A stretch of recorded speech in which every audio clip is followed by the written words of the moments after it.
Paano mo nga lang ano? Paano mo nga lang video para makita natin sa puro ano na. Sino nga ako ano yung pinagdugtungan dito? Gray ba yung pinagdugtungan pang dito? Oo. So ang CR na yan, CR yan ng sa kabila. Dito daw po. Ah, dito sa kanya. Sa kanya. Ang CR ba? Ito yung CR mo? Opo. Kasi sa...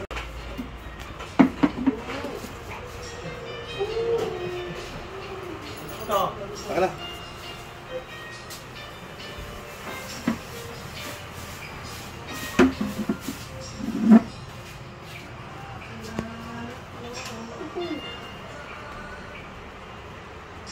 Malakas ba yung tulo niyan? Diyan?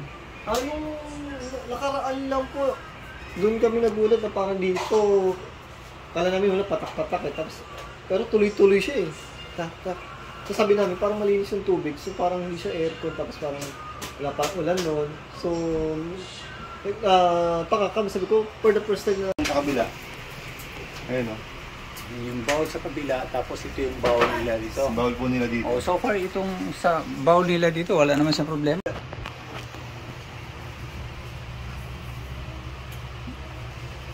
Tapos Kasi ang, ito yung bowl. ang CR mo saan ito? Ito po, tapat mismo. Ha? Pagpasok, po. Halos magkatapat po. Magkatapatan nga. Magkatapat kasi eh. Kaya pag umuwas ka ng gripo, marinig ko din sa kabila ng pag lumabas ka din. Tapos kung sisilip ka din sa labas po, pares mo sila may bintana din. So, talagang magkatapat siya. Siglit ha.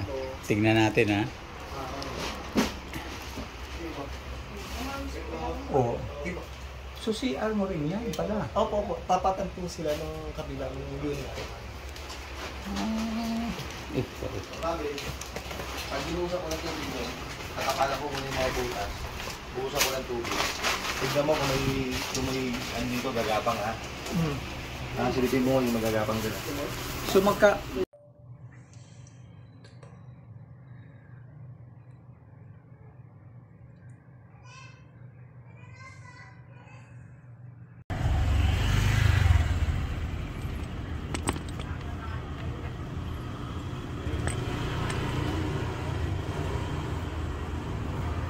Wala na. 57C. Kalawang na talaga. Magdadaan lang tayo dito sir, kasi nandito yung tubo nila eh. Kaya sir, picturean ko. Ito yung tubo nila para sa banyo eh. Isama mo nga ito pre. Ang lamig. Ito sir, yung tubo nila para sa banyo. Lumusok yan sa pader. Opo, umangat pa punta doon sa pader.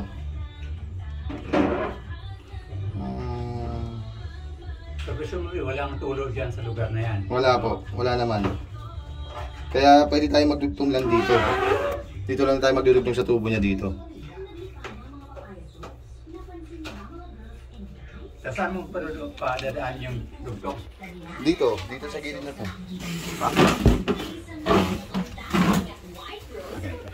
Oh, ito sir. Ito yung tubo niya.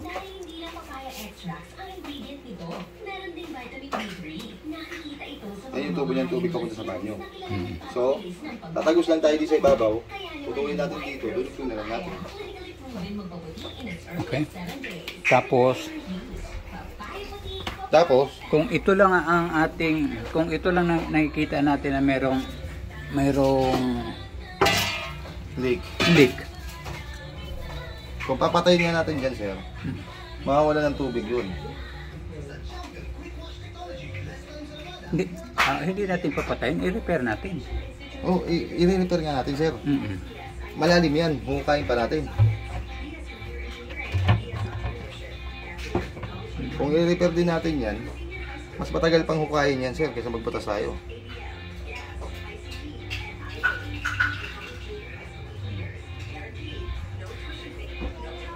Kasi maglatag tayo ng bagong tubo.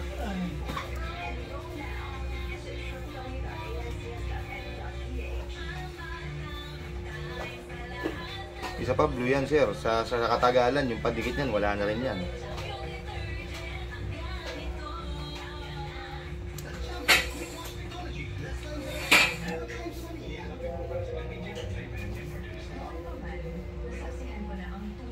Kasi lang ano po, kung nandito lang yung tulo, ito lang ang ating isip, pero huwag na tayong magbakbak na iba. Ito na ba kung bakit natin? Okay. Oo, kung ito lang yung ano. Ay, ang tanong, sir, gano'n pa kalalim yung tubo niyan dyan? Gaano kalalim, isang di pa, hindi naman siguro abot ng ano yan, mga 1 foot. Pinakamalalim niya, 1 foot siguro. Katulad nung pinanggalingan doon, di ba? Siguro, sir. Pero ang bakbak natin yan, sir, mula rito hanggang dito.